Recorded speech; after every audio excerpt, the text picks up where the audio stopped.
खबर में खुश आमदीद। मैं हूँ आपका होस्ट सईद काजी और मेरे को होस्ट हैं जनाब मियाँ शाहिद साहब। तो टर्न डाउन और प्रेस पे बात करते हैं और बहुत सी अहम खबरें आज हमारे पास।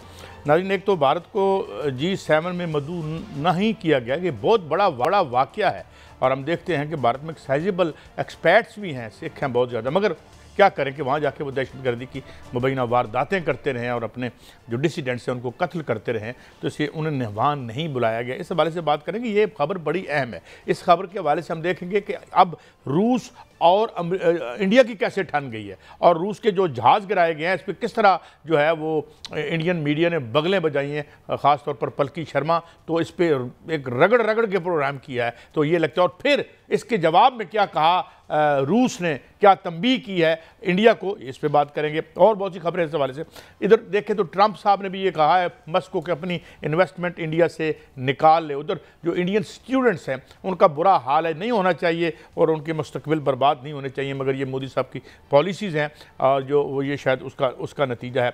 और रा और ISI मिलकर जो है काम करें। बिलावल भुट्टो साहब कह रहे हैं ये ऑफर हम पहले भी कर चुके हैं भाई, इंटेलिजेंस शेयरिंग कर लें, जंग करने के अलावा बम एक दूसरे पे फेंकने के बजाय बेहतर है कि हमें बताएं भाई आपके पास कोई अगर एविडेंस है तो आए शेयर करें। और इंडिपेंडेंट, हम तो ये भी कहा कि आप इंडिपेंडेंट लोग ले आए, यूनाइटेड नेशन से ले लें, अपनी मर्जी के लोग आप ले आए, इंटरनेशनल हों, गैर जानबदार हों। वो बताएं यूक्रेन ने एक क्रीमिया और जो रूस के माबैन एक बहुत लंबा पुल है, कई मील है, 12 किलोमीटर या मील है, if I am not wrong, तो उसको उन्होंने उड़ा दिया है। कौन उनकी हेल्प कर रहा है और बड़ा ये है। और उसके साथ उसने जवाबी कार्रवाई क्या की है, वो तकरीबन 12 किलोमीटर तक अंदर और घुस गया है और कब्ज़ा मज़ीद किए चला जा रहा है। यही स्ट्रेटजी लगती है पुतिन की कि ज़्यादा 20% वो यूक्रेन को तो अपने कब्ज़े में ले चुका है और आगे भी बढ़ रहा है। और last but not the least $60 अरब की एक्सपोर्ट का हदफ हम कैसे पूरा करेंगे।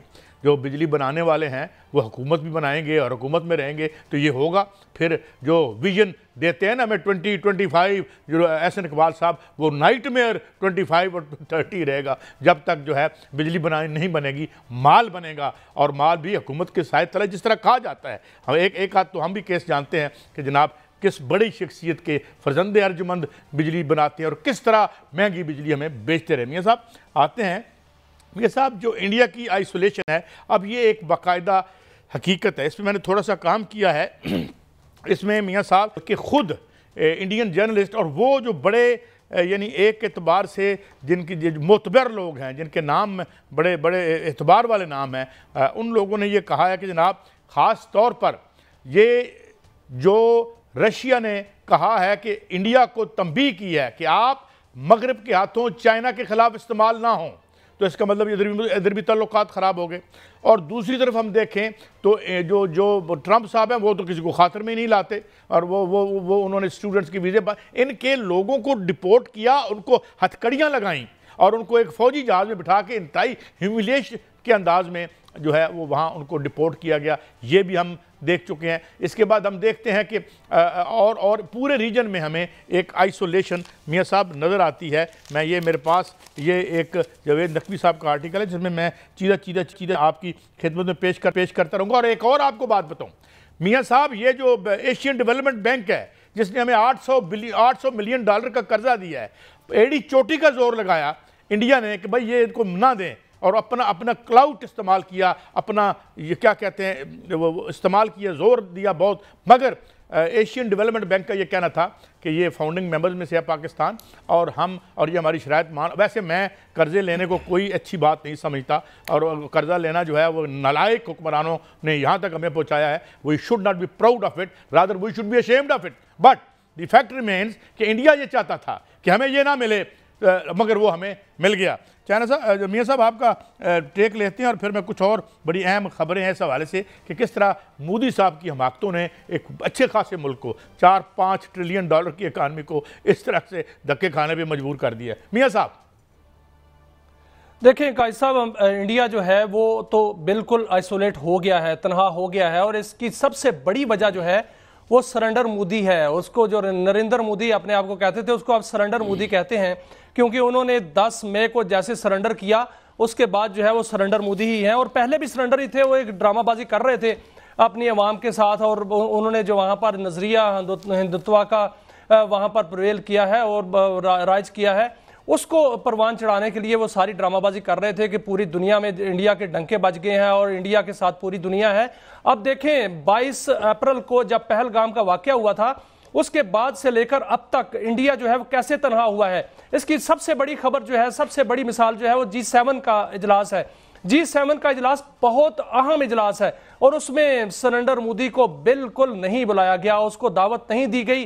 जो जयशंकर है उन्होंने बड़ी कोशिश की, इंडियन निर्यात जो इनकी वजीर हैं वहां पर कनाडा की, उन पर उनको बड़ा मान था कि वो बुलाएंगे, नहीं बुलाया। कैसे बुलाते कि वो एक कातिल है, क्योंकि वहां पर जो सिखों का उन्होंने कत्ल किया है वो प्रूफ हो चुका है। जो जस्टिन ट्रूडो की हुकूमत थी उन्होंने बाकायदा तौर पर इन पर पाबंदी लगाई हुई है। उन्होंने ये कहा हुआ है कि इनको किसी भी जो है वो तकरीब में नहीं बुलाया जाएगा, किसी भी फोरम पर नहीं बुलाया जाएगा और वहां पर बाकायदा पाबंदी है इन पर। इसलिए कनाडा में उनका ना जाना एक बहुत बड़ी हजीमत है और बहुत बड़ी शिकस्त है इसमें कि G7 में उनको नहीं बुलाया गया। यही वजह है कि भारत के अंदर भी तनकीद हो रही है, बाहर भी तनकीद हो रही है। साहब जब हम बात करते हैं तन्हाई की, तो इतनी बड़ी तन्हाई हो चुकी है कि इस वक्त अमेरिका साथ नहीं है, रूस साथ नहीं है, ईरान साथ नहीं है, जिस पर बड़ा मान था अमेरिका पर वो साथ नहीं है, यूरोप पर बड़ा मान था वो साथ नहीं है। कैसे होता? जो सफारतकारी इनकी हुई है, आपने देखा कि जो इनके जो वफूद गए हैं उस पर जरा नजर दौड़ाइए। सबसे बड़ा इनका जो शक्तिमान था वहां पर शशि थरूर, वो शशि थरूर को ऐसे कहते थे कि वो बहुत अच्छी इंग्लिश बोलता है और फिल्मी अंदाज में डायलॉग बोलता है।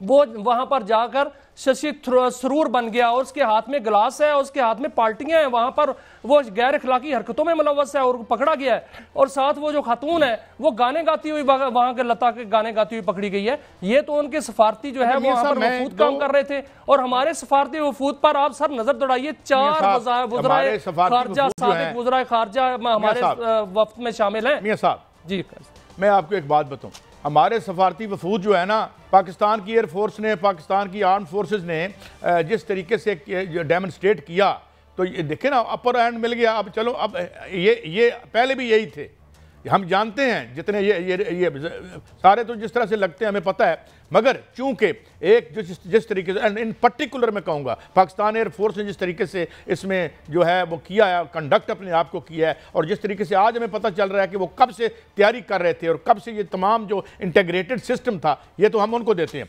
लेकिन मैं एक और मैं मियाँ साहब ये देख रहा हूँ कि इवन उनके मीडिया पे कुछ तो ऐसी चीज़ें आ रही हैं टिकटॉक पे जो हम बयान नहीं कर सकते, मतलब इंतहाई गलीज गालियाँ जो है वो निकाल रही है। क्या मुझे तो समझ बात नहीं आती। मगर मैं एक और भी बात बताऊं, आपको पता है कि जो विक्ट्री पैरेड थी रशिया में, वहाँ पर मोदी साहब जो है वो नहीं गए और वहाँ पे उनके कोई वजीर गालबन गए हैं, और एक प्यूटन ने दौरा करना था अवाइल 2025 में, वो भी नहीं वहाँ गए। तो मेरे ख्याल में दे हैव बिन, हालांकि ये मेन बेनिफिशरी थे, तेल वहाँ से फ्री ले रहे थे और जो है वो वहाँ से बेच के दिहाड़ी तो किसकी लग रही थी वो हम बाद में आपको बताएंगे। और इसके साथ आप ये भी देख रहे हैं कि इंडिया जो क्या है, ये रशियन आर्म्स डील जो है वो भी डोलड्रम में है गालबन। उसके अलावा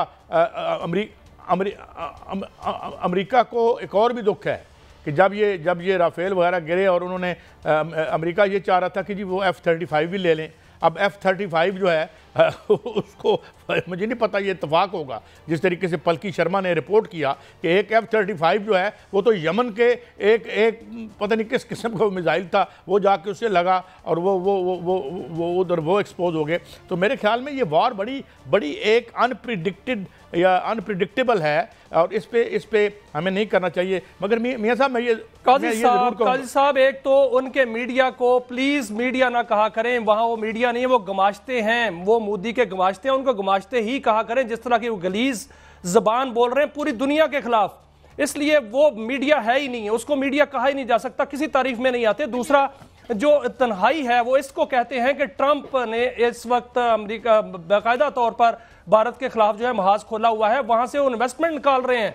वहां पर टेस्ला को उन्होंने कह दिया है एलॉन मस्क को कि वहां से इन्वेस्टमेंट निकालें, एप्पल को कह दिया कि वहां पर अपनी फैक्ट्रियां न लगाएं। ये सारी की सारी क्या है, ये सारी की सारी तन्हाई तो है।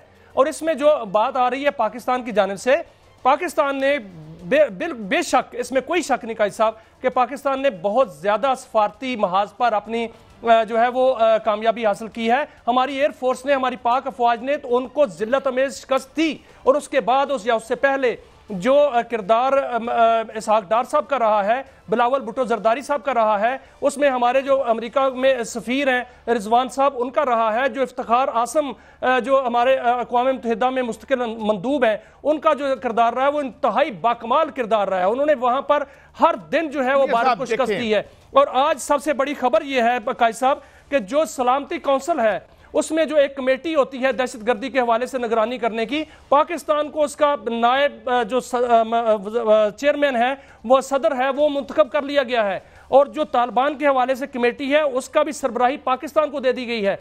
अब भारत किधर है जो इतना बड़ा वो वहां पर जो है प्रोपेगेंडा करता था पाकिस्तान के खिलाफ, वो तो सारे का सारा वहां भी हजीमत ज़दा हो गया है। वहां उनके सफीर जो है बात नहीं करते, बाहर निकलते नहीं है। मैं आपको बताऊं ये जो सिविलियन एलीट है ना, ये किसी काम की नहीं है, इंतहाई निकम्मी है। मैं यहाँ खुल के टीवी पे कह रहा हूँ। हाँ, आज जो हमारे जो आज सर बुलंद हैं उसकी वजह यह है कि कुछ लोग जो हमारे प्रोफेशनल लोग हैं जो हमारे इदारों में हैं उन्होंने बड़ा प्रोफेशनली काम किया। इन्होंने कोई काम नहीं किया मियाँ साहब, इन्होंने हमारे ऊपर 130 बिलियन डॉलर का कर्जा चढ़वाया, हमारे ऊपर चढ़वाया, और ये था बाहर का, अंदर का कर्जा 79 trillion dollar according to doctor Ikramul Haq हमारे ऊपर लाद दिया। आज अगर ये हमारे पास ना होता, आज अगर हम माशी तौर पर अपने पांव पे खड़े होते, तो आज इस तमाम वाक़े के बाद कितना ह्यूज पोटेंशियल है पाकिस्तान में, जिसको पॉपुलराइज कर दिया इन्होंने। कोट टाइयां लगा के 10-15 बंदे जहाज में बैठ के स्विट्जरलैंड में पैसे भीख मांगने चले जाते हैं, तो इनका कोई नहीं है।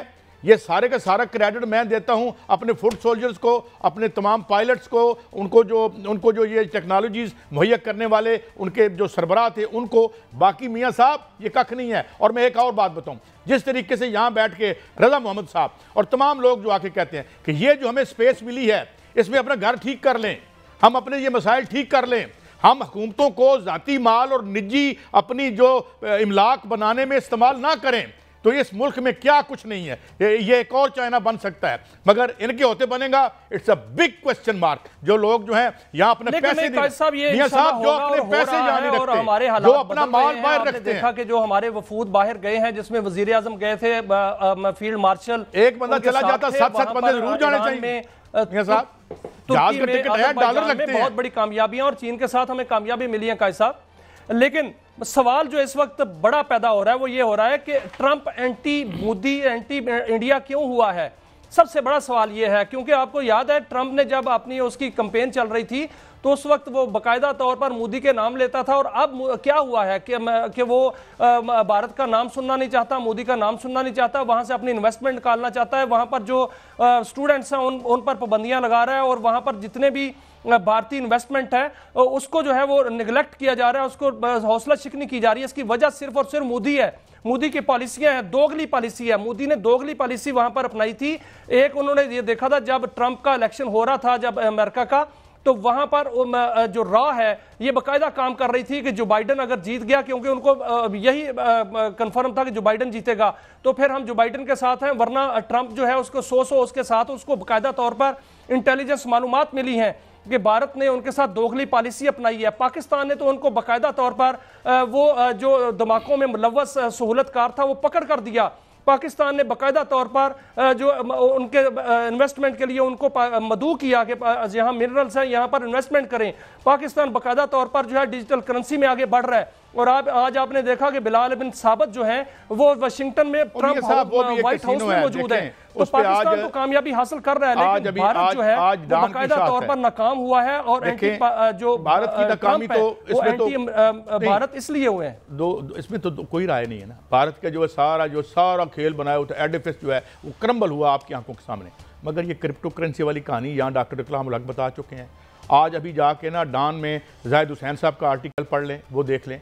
अब बिजली पैदा करें, अभी मैं यहाँ आने से पहले देख रहा था कि चाइना ने जो बिजली है उसको तकरीबन 25-30% पिछले कुछ अरसे में उसको बिजली कम की है, जिस तरीके से जिस तरह उसकी इंडस्ट्री आगे बढ़ी है। ईरान में बिजली जो है वो 0.002 सेंट्स की है।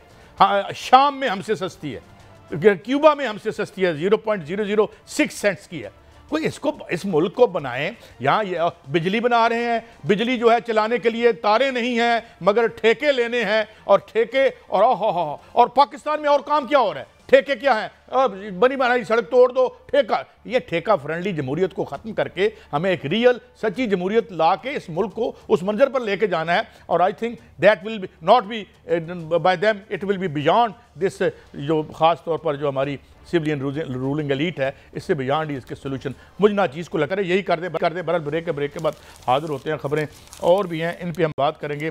और ISI मिलकर काम करें, बिल्कुल भाई आए हमसे बात करें, यूक्रेन के हवाले से बात करते हैं, उधर क्या जंग लगी हुई है, और फिर बात करेंगे 60 अरब रुपए कर लोगे आप, 60 अरब रुपए की एक्सपोर्ट। बहरहाल एक ब्रेक के बाद।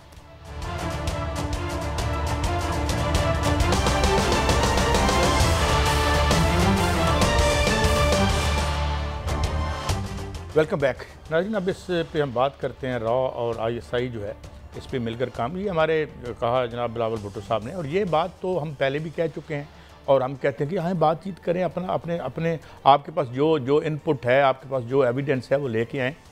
लेकिन क्या वो इस पे तो वो कोई हाँ हम ये नहीं कहेंगे कि जिस तरीके से एक दफ़ा हमारे सदर, पहले भी हमारे सदर साहब थे कि जी हमारे कोई ISI के चीफ वहाँ जाएंगे, यानी हाँ उनके डेलीगेशन आए किसी तीसरी जगह पे बैठ के बात कर लेते हैं आप और कुछ इंडिपेंडेंट बॉडीज़ जो हैं, इंडिपेंडेंट जो इन्वेस्टिगेटर्स हैं उनको हायर करें। यूनाइटेड नेशन के इंडिपेंडेंट इन्वेस्टिगेटर, जिस तरीके से इराक़ में जो झूठ बोला था अमेरिका बहादुर ने कि वेपन्स ऑफ मैस डिस्ट्रक्शन है, और जिसमें उन्होंने आके बताया था कि जनाब ये झूठ बोला और सिर्फ जंग करने का बहाना था उस वक्त उसका सदर जो था जो भी उस ज़माने में। तो आप आए तीसरी जगह पर बैठ के एक इज्जत से बात करें और हम आपसे शेयर करके इस मसले को हल करना चाहते हैं। मियां साहब मैं तो इसके खिलाफ नहीं हूं, हम तो जंग के हक में नहीं हैं, हम तो ये चाहते हैं कि भाई हमारा भी मसला है।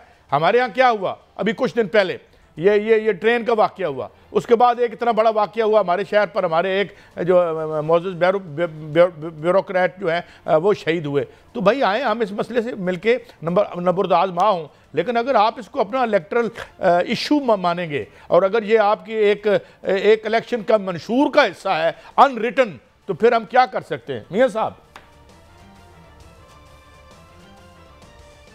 देखें कायद साहब, ये होना चाहिए, और जो होता है बहुत से मुल्कों के दरमियान जो है वो इंटेलिजेंस शेयरिंग होती है, लेकिन ऐसा क्यों नहीं होता कि पाकिस्तान और भारत के दरमियान ये ऐसा क्यों नहीं होता? वो इसलिए नहीं होता कि जो रॉ है वो हमेशा पाकिस्तान में के खिलाफ साजिश करती है और साजिश में मुलव्वस रही है, और दहशत गर्दी जो है वो जब रा पाकिस्तान में कराएगी तो फिर ऐसे कैसे हो सकता है कि ISI और रा जो है वो इकट्ठा मिलकर काम कर सकती है? आपने कभी सुना है किसी किताब में, किसी जरीदे में, किसी बयान में कि ISI ने ये बयान दिया हो कि हम जो है वो वहाँ पंजाब में अनरेस्ट पैदा करेंगे, फलां जगह अनरेस्ट पैदा करेंगे, कश्मीर में करेंगे? आपने ये तो सुना है, ये बाकायदा लिखा हुआ, ये प्रूफ है कि रॉ के बहुत से ऐसे काम हैं जो साबिक भी हैं और अभी भी हैं। उन्होंने ये कहा कि हम बलोचिस्तान में बाकायदा तौर पर वहाँ गैर यकीनी की सूरत हाल बनाएंगे। उन्होंने ये कहा कि हम KPK के अंदर जो है वो दहशतगर्दी करेंगे। उन्होंने जो है वहाँ पर अपने स्पॉन्सर्ड अपनी प्रॉक्सीज के जरिए APS पर हमले कराए। उन्होंने यहाँ पर जो है बलोचिस्तान में जाफर एक्सप्रेस के तौर पर जो है वो हमला कराया। उन्होंने, आपको याद है कि उन्होंने बलोचिस्तान के अंदर BLA बनाई, उन्होंने वहाँ TTP को जो है वो फंडिंग की, और अफगानिस्तान के अंदर उन्होंने अफगान तालिबान को दिमाग जो है पोल्यूटेड करने की कोशिश की। उन्होंने ईरान के अंदर अपने जो है वो सफारत खाने नहीं, वहाँ पर ट्रेनिंग सेंटर बनाए। उन्होंने वहाँ पर जो वो यादेव है, क्या उसका नाम है, कलभूषण यादेव, वो वहां पर लॉन्च किया। और इसके अलावा कितने ऐसे वाकयात, अनगिनत वाकयात हैं जो पाकिस्तान के खिलाफ उन्होंने किए हैं। तो कैसे हो सकता है कि ISI उनके साथ काम करे? ISI तो जो है वो तो एक इंटेलिजेंस इदारा है, वो इंटेलिजेंस इदारा नहीं है। एक फाशिस्ट इदारे के साथ, एक दहशतगर्द इदारे के साथ, जो कि मोदी का जो नजरिया आगे लेके चल रहा है, उसके साथ इंटेलिजेंस शेयरिंग नहीं हो सकती, उनके साथ मिलकर काम नहीं किया जा सकता। पहलगाम का वाकया किसने कराया? रॉ ने कराया। पठानकोट का वाकया किसने कराया? रॉ ने कराया।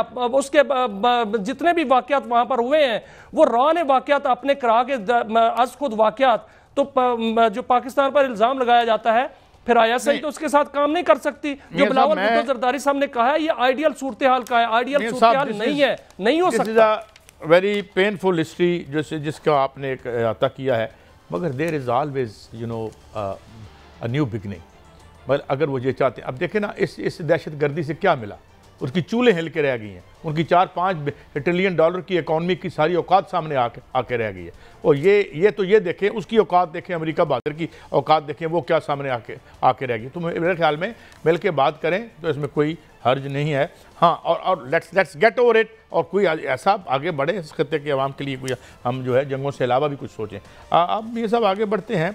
एक बॉडी जो 80 मुल्कों की चाइना ने, वो बड़ा एग्रेसिवली आ रहा है चाइना, हम देख रहे हैं कि वो बड़ा सॉलिड है, और जो उसका एजेंडा आहिस्ता आहिस्ता सामने आ रहा है, उसमें ये अब मैं देख रहा हूँ कि उसने हांगकांग में एक बड़ी कॉन्फ्रेंस जिसमें उसने अक़वाम मुत्तहिदा के, अब ये कहना अभी can be a little bit early कि ये अक़वाम मुत्तहिदा के, वैसे तो अक़वाम मुत्तहिदा एक बांझ इदारा है, क्या कर सका, इसने क्या किया उधर गज़ा में, हाँ सिवाय बयान देने के। और अगर एक उसके जहली इदारे ने कहीं सज़ा भी दे दी नेतन्याहू, तो क्या उसका बिगाड़ लिया हमने। तो मैं समझता हूँ ये एक बांझ इदारा है, और ये ठीक कहा था, एक बहुत बड़े आदमी ने कहा था कि उस वक्त तो खैर UNO होती थी, अब ये UN बन गई है, तो उसने कहा था कि ये तो चोरों का एक बावर्ची खाना है, जहाँ जाके उन्होंने खा पी के अपना अपना हिस्सा करना होता है, ये लेनिन ने कहा था जी। तो मैं ये कह रहा हूँ कि ये क्या 80 लोगों का, इस पर मियाँ साहब आपके पास क्या इनपुट है, ये जो 80 मुल्क इकट्ठे हुए हैं और इनके पास क्या एजेंडा है मियाँ साहब? काजी साहब देखिए, मैं तो पहले भी ये कहा है और अब भी ये कहता हूं कि चीन जो है न्यू वर्ल्ड ऑर्डर देने जा रहा है। अगला वर्ल्ड ऑर्डर जो है वो चीन का होगा। चीन ने देखें कई महाजों पर जो है वो बर्तरी हासिल कर ली है, मैशत के महाज पर बर्तरी हासिल कर ली है, चीन ने टेक्नोलॉजी के महाज पर बर्तरी हासिल कर ली है। अब वो दुनिया को लीड करने जा रहा है। जो हांगकांग में ये कौंसिल बनी है, इसको तंजीम कहते हैं, इसका नाम सालसी तंजीम रखा गया है। ये सालसी तंजीम नहीं है, ये UNO का एक मुतबादल इदारा है। और UNO का मुतबादल अदारा सिर्फ और सिर्फ उस तरह जिस तरह आप फरमा रहे हैं उस तरह का नहीं होगा कि जो बिल्कुल जो है भांज होगा या उज़्वे मुअत्तल होगा, नहीं, ऐसा नहीं है। ये बाकायदा तौर पर तमाम ममालिक जो मेंबरान ममालिक हैं उनके मसाइल हल करेगा। 80 से ज़ायद ममालिक इसके मेंबर बन चुके हैं। अब हमारा जो है फील्ड मार्शल और वज़ीर आज़म सऊदी अरब भी जा रहे हैं, तो ये दुनिया जुड़ने जा रही है सारी की सारी इसके साथ। और ये आप देखेंगे कि जो अक़वाम मुत्तहिदा के मेंबर ममालिक हैं उससे ज़्यादा इसके मेंबर ममालिक हो जाएंगे, और इसका किरदार इस खित्ते में नहीं पूरी दुनिया में जो है वो बेहतरीन हो जाएगा। ये फैसले हो गए, यहाँ पर जो फैसला होगा वो अमल दरामद होगा, यहाँ पर फैसले होंगे बाकायदा ममालिक के और दुनिया के। और चीन ने यह बहुत बड़ा काम किया है। आज नायब वज़ीर आज़म ने भी कहा कि चीन ने बड़ी दानिशमंदी के साथ यह तंजीम बनाई है, और इसमें जितने लोग जितना इसको रिस्पांस आ रहा है उससे यह लगता है कि अक़वाम मुत्तहिदा अगले 2, 3, 4 सालों में ख़त्म होने जा रही है, और यही तंजीम जो है यह काम करेगी, ये अक़वाम मुत्तहिदा की मुतबादिल बनेगी। अमेरिका को भी आना पड़ेगा। ट्रंप ने भी कहा है कि UNO जो है वो ख़त्म हो चुकी, और अब कहां जाएगा अमेरिका? अमेरिका के तो अपने लाले पड़े हुए हैं, यूरोपियन यूनियन को अपने लाले पड़े हुए हैं। तो फिर ये सबसे मजबूत तंजीम जो है बनने जा रही है, जिसकी तरफ दुनिया जो है माइल होगी, और ना सिर्फ माइल होगी बल्कि इसकी तरफ आएगी। मैं आपको एक चीज़ बताना चाहता हूं। मैं 2 दिन से मैं ये चीज़ रख के बैठा हुआ था कि इसकी कोई रेलेवेंट हो मौजूद तो मैं इस पर बात करूं। ये एक जो ओपिनियन पेज है इसका न्यूयॉर्क टाइम्स का, उसमें एक ओपिनियन पेज है और ये लिखा है जोनाथन सम्पशन इनका नाम है, और मैं सिर्फ इसकी सुर्खी पढ़ के आपको सुनाता हूँ। और ये न्यूयॉर्क टाइम्स ने लिखा है, ये उनका पर्चा है, उनकी रूलिंग क्लास का माउथ पीस है ये ये जो न्यूयॉर्क टाइम्स है।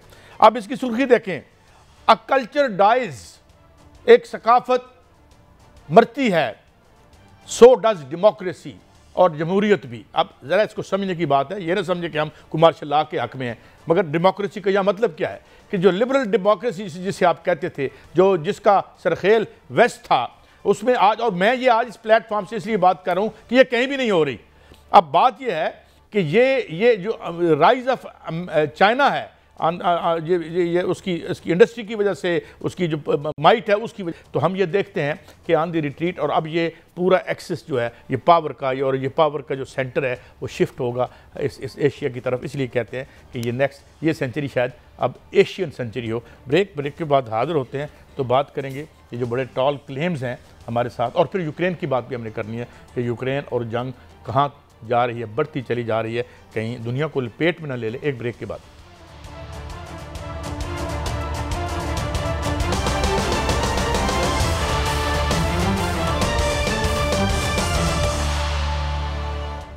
वेलकम बैक नाज़रीन। कुछ दिन पहले हमने देखा कि यूक्रेन ने बड़ा हैरत अंगेज़ एक काम किया, किस तरीके से ड्रोन स्मगल किए और 40 या 43 के करीब जो बड़े फाइटर जेट्स थे उनको तबाह किया और एक बड़ी दुनिया हैरत में चली गई। और अब हमने देखा कि इस तरह रशिया उसको रिटेलिएट कर रहा है, उसने फिर कई किलोमीटर या मील का इलाका दोबारा और नेक्स्ट कर लिया है।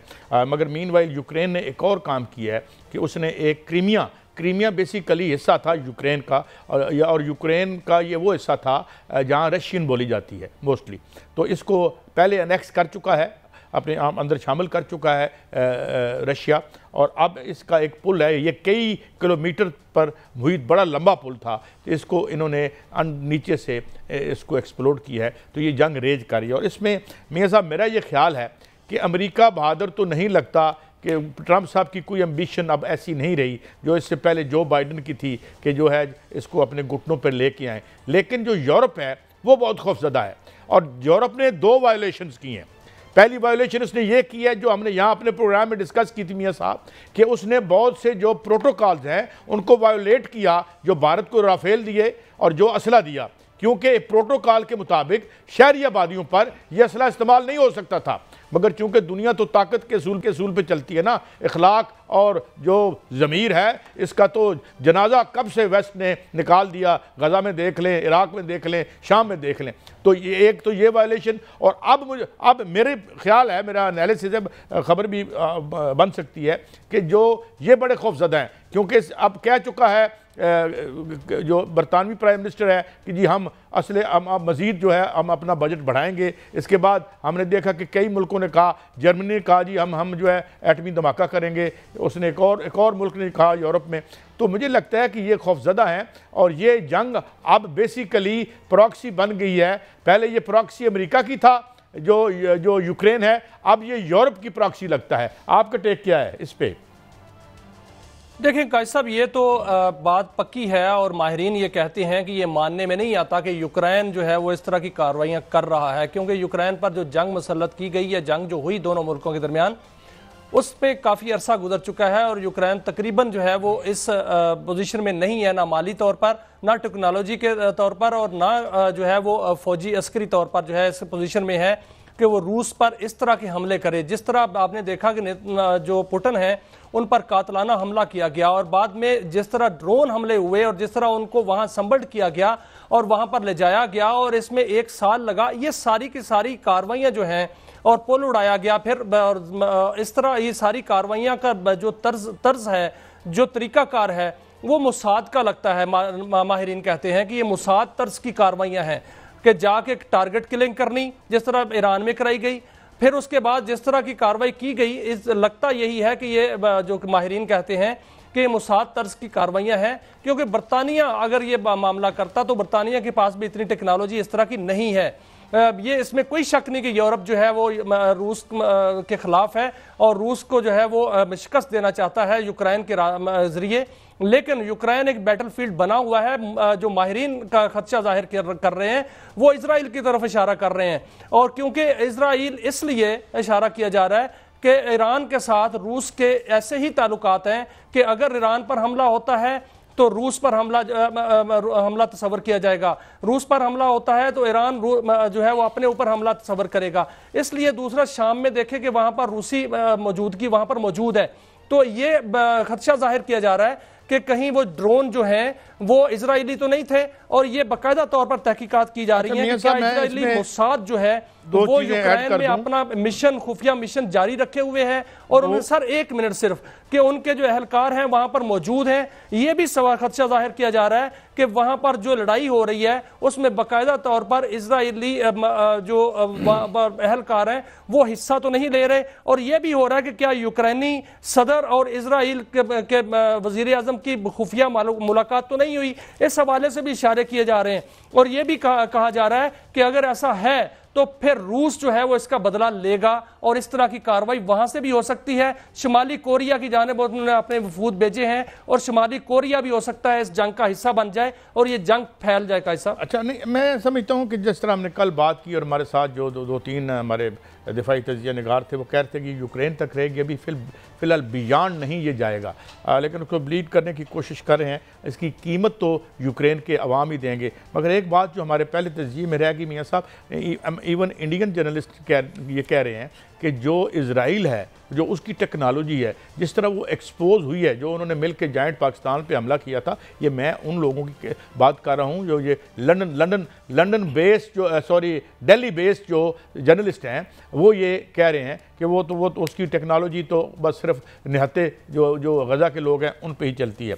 अब ये है कि जो उसकी मिसाइल टेक्नोलॉजी, इस पे पहले भी बहुत सारी बात होती रही, बिला वजह हमारे ऊपर भी उंगलियां उठाई जाती रहीं, जो इसका न्यूक्लियर प्रोग्राम था इसका नॉर्थ कोरिया का, मगर उसकी मिसाइल टेक्नोलॉजी में तो उसने, जो ट्रंप साहब वहाँ दौरा करने गए थे, उसने कह दिया था कि आपकी सरहदों तक मैं अपना एटम बम पहुँचा सकता हूँ, और फिर जाके ट्रंप साहब वहाँ खुद दौरा करके आए थे और मिल के आए थे जो लीडर है नॉर्थ कोरियन। तो इसलिए मेरे ख्याल में मियाँ साहब ये जंग जो है मेरे ख्याल इनको नहीं करनी चाहिए, बड़ी आकबत ना अंदेशी कर रहा है यूरोपियन जो रूलिंग क्लास है, और वो जो इस तरीके से इस जंग को आगे बढ़ा रहे हैं। लेकिन कायद साहब, मुझे तो जंग फैलती हुई नजर आ रही है, क्योंकि जिस तरह नॉर्थ कोरिया में भेजा गया है, रूस की जानिब से वफूद भेजे गए हैं, और वहां पर जो मिसाइल बाकायदा तौर पर कहा गया है कि तैयारी की जाए, और वहां से यूरोप की तरफ जो है वो यलगार होती हुई नजर आ रही है, क्योंकि नॉर्थ कोरिया जो है वो अमेरिका के साथ भी उसके ताल्लुकात ठीक नहीं है, ना यूरोप के साथ ताल्लुकात ठीक है, और यूरोप जो है वो हर सूरत चाहता है कि रूस जो है उसको शिकस्त हो, जो कि रूस नहीं होने देगा। और जो सदर पुतिन है वो मुख्तलिफ अहदाफ पर और मुख्तलिफ जो एंगल से इसकी तहकीकात करवा रहे हैं, और साथ साथ अपना जो है वो तैयारी भी कर रहे हैं, और मुमकिन है कि वो एक मल्टीपल टास्क जो है वो अचीव करने की कोशिश करें, और जो उनके अनदेखे और छुपे हुए दुश्मन हैं उन पर भी जो है वो टारगेट जो है वो करें। अब थोड़ा वक्त कम है, तो हम ये देखते हैं कि ये जो जी एक्सपोर्ट हम बढ़ा देंगे, 20-30 तक ले आएंगे, ये मतलब ये इस तरह के टॉल क्लेम्स करते रहते हैं। कोई इस हवाले से भी है तो 60 बताएं हमें अगर होगा तो ये है, ये कर सकते हैं मियाँ साहब? I don't think so. उसकी वजह मैं तो चाहता हूँ कि हम एक बहुत बड़ी इकोनॉमिक सुपर पावर बन जाएं, मगर बात यह है मियाँ साहब, या आप माल बना सकते हैं या मुल्क बना सकते हैं।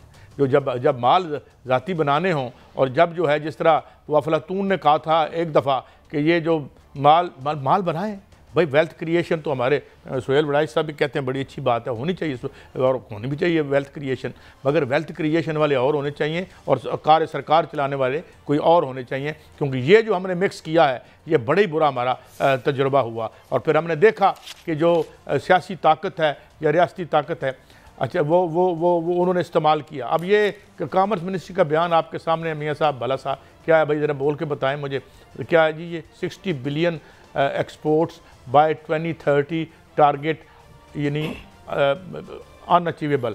मैं बिल्कुल आपसे इत्तफाक करता हूँ, हुजूर आप 30 बिलियन तक रख लें तो बड़ी बात है। खुदा का शुक्र करें कि यूरोप और अमेरिका और मिडिल ईस्ट के मेहनत कश हमें जो है वो भेजते हैं, पैसे भेजते हैं इस मुल्क में, तो यहाँ का धंधा चलता है। तो भाई नहीं है ये आप, और उसकी वजह क्या है? उसकी वजह यह है कि मियाँ साहब आप और मैं कब से ये शो कर रहे हैं, एक भी मीनिंगफुल इस्लाहात नहीं की गई इस बिजली को ठीक करने के लिए, इसको सस्ता करने के लिए। कैसे आप इतनी महंगी बिजली के साथ आप एक्सपोर्ट्स बढ़ाएंगे? आप कंपीट ही नहीं कर सकते। आपने पिछले बजट में रोल ओवर कराया, दुबई से पैसे लिए, आपने जो है वो कर्जे और उधार पे पेट्रोल ले रहे हैं आप। इस दफ़ा आपका कितना रोल ओवर था पिछले, यानी वाहिद अगर आपका सोर्स ऑफ इनकम सिर्फ जो अभी 800 मिलियन की मैंने अभी बात की ADB से लेना आपने, और उस पर आप बगलें बजा के खुश होते हैं, इससे तो शर्म के डूब के मर जाना चाहिए हमें।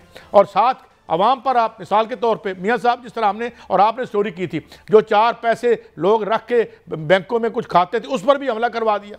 यानी आज फिर मैं एक फ़ोन बैंक से सुन रहा था, मुझे तो ज़ाती तौर पर माफ़ कीजिए फ़र्क नहीं पड़ता, लेकिन जो लोग इस पे हैं कि जी आपने जी ये तो हम आपको इस्लाम के नाम पे आपने वो जो उनको खुली छूट दे दी बैंकों को कि जी जितनी मर्जी से वो करते रहें। मैंने 2-3 बैंक मैनेजर से बात की, मैं स्टोरी करना चाहता था, it was not a personal issue. तो उसमें आप आ रहे हैं कौमी बचत के हवाले से, आपने पूछा जी आप मियाँ साहब कह रहे थे कि चुक के कितने ले जाओ। सबसे ज्यादा टैक्स जो है वो सैलरीड क्लास दे रही है, और आप क्या कर रहे हैं, कर्जे ले रहे हैं। आखिरी बात मियां साहब, आखिरी बात की बरामदात है, ये तो मुमकिन नहीं है। ये फिगर कहां से आया, कैसे ये दिया गया, ये तो कॉमर्स मिनिस्ट्री ने भी कह दिया है कि ये पॉसिबल नहीं है। मैं एक बात मुकम्मल कर लूं, वाकईतन पॉसिबल नहीं है, लेकिन जो बरामदात का हदफ मुकर्रर किया गया है काजी साहब 2025-26 के लिए, मैं एक बात मुकम्मल कर लूं। बात ये है, ये आप जहाज भरते हैं आज भाई हमने फतह कर ली, एक बंदा भेज दो, या जो आपके लोग वहां बैठे हुए हैं, जो आपके सफीर बैठे हुए हैं, उन्हें काम करने दे। इधर 7-5 MNA को फिर अपने डॉलर हमारे पास टके के लिए नहीं है, धक्के खाते फिरते हम डॉलरों के लिए, उसको भी भेज दिया जी, उसको भी भेज दिया जी। ये बहुत बड़े माशाल्लाह डिप्लोमेट हैं और वहां जाके फतह कराएंगे। आपकी जहां जो जमीन पे फतह हुई है उसी ने आपकी डिप्लोमेसी की फतह करवाई है, और आपको चाहिए कैबिनेट छोटी करें। अब आपने क्रिप्टो करेंसी का भी वजीर लगा दिया है, तो स्मार्ट करें। ये जो हमें टाइम मिला है इसमें से हम निकलें, वरना ये है कि ये हमारी फतवात हैं वो मैशत के महाज पे खुदा न खास्ता गॉड फॉरबिड मेरे मुंह में खाक कहीं वो बिल्कुल रह ही न जाए। जी मियां साहब, आप बात मुकम्मल करें। अब देखें काजी साहब, ये वजीर की आपने बात की, क्रिप्टो करेंसी की एक वजारत बन रही है, और ये भी खबर है कि 4 वज़रा और भी आ रहे हैं, नए वज़रा, और एक वजारत जो है बड़ी तब्दील होने जा रही है। उसकी मैं खबर दूंगा बाद में कि कौन सी वजारत है। अभी यही है कि 4 वज़रा नए आ रहे हैं। और जो बात बरामदात की हो रही है, बरामदात का हदफ जो है वो बिल्कुल गैर हकीकी है, क्योंकि 60 अरब डॉलर की बरामदात नहीं हो सकती, वो उसका टारगेट अचीव नहीं हो सकता। जो आज इजलास हुआ है वज़ीर आज़म की ज़ेर सदारत, उसमें यह कहा गया है कि बरामदात का जो हदफ है वो 35 अरब डॉलर तक जो है वो रखा गया है, क्योंकि जो पहले हदफ मुकर्रर किया गया था उसको गैर हकीकी था, गैर हकीकी कहा गया, बताया गया इदारों की जानिब से, और फिर यह हदफ जो है 35 अरब डॉलर का रखा गया है। जो बजट का हजम है वो 17,500 अरब रुपए का रखा गया है। ये 1,300 अरब रुपए ज्यादा है रवा माली साल से, जो आइंदा माली साल का होगा। लेकिन जो टैक्स कलेक्शन है उसका हदफ पहले से कम कर दिया गया है, 14,100 अरब रुपया जो है रखा गया है, पहले 14,300 अरब रुपए था। और इसमें दूसरा ये है कि जो सोलर की आज मीटिंग हुई है वजीर तवानाई के ज़ेर सदारत, उसमें यह कहा गया है कि सोलर जो है वो उस पर किसी किस्म का कोई टैक्स नहीं लगाया जाएगा, सोलर की हौसला शिकनी नहीं की जाएगी, नेट मीटरिंग उसी तरह चलेगी जिस तरह चल रही है। उसका मैकेनिज्म जो है वो थोड़ा सा तब्दील किया जाएगा ताकि उसकी पे बैक जो सरमाया है, जो मुद्दत है वो कम हो जाए। और इस हवाले से कहा गया है, तमाम स्टेक होल्डर्स वहां पर मौजूद थे, ये कहा गया है कि किसी किस्म का कोई टैक्स नहीं लगाया जाएगा और ना ही कोई इजाफी टैक्स जो है वो इस पर शामिल होगा, ना किसी टैक्स की जो छूट खत्म की जाएगी। और इस हवाले से यह भी बताया गया है कि सोलर जो पैनल्स हैं वो जिस तरह पहले दरामद हो रहे थे उसी तरह ही दरामद होंगे, और लग यही रहा है कि सोलर जो नेट मीटरिंग है वो आइंदा बजट में भी उसमें सहूलत मिलने वाली है। और उस हवाले से कोई किसी किस्म का हुकूमत ने दावा किया है, वजीर तवानाई ने, कि कोई हम कदगन नहीं लगाने चाह रहे, क्योंकि मुस्लिम लीग नून का ही ये मनसूबा था, वही इसको लेके चलेगी और सोलर नेट मीटरिंग के लिए कोई किसी किस्म का कोई टैक्स नहीं आ रहा। 15 साल ये मेरे पास फिगर्स हैं, 15 साल भैया जी मैं देख रहा हूँ कि ये जो हमारी एक्सपोर्ट्स हैं इसमें लिखा हुआ है, जो हमारी रिसर्च टीम ने बताया कि पाकिस्तान की बरामदात आज भी 30 अरब डॉलर के करीब है, जो 15 साल से एक ही मकाम पर जमी हुई हैं। अगर 15 साल से हम देखें, बल्कि इससे 15 साल और इसमें जमा कर लें, फिर इसमें मजीद 15 साल जमा कर लें, तो 45 साल से वही रूलर हमारे ऊपर जमे हुए हैं जिन्होंने इस एक्सपोर्ट को यहीं जमा और दबा के रखा हुआ है। कुछ let's try something else, if something एक चीज़ अगर नहीं चल रही तो और बदल के देखते हैं। ये हमारा आज का शो, इजाज़त दीजिए, कल फिर मिलेंगे, अल्लाह हाफिज़।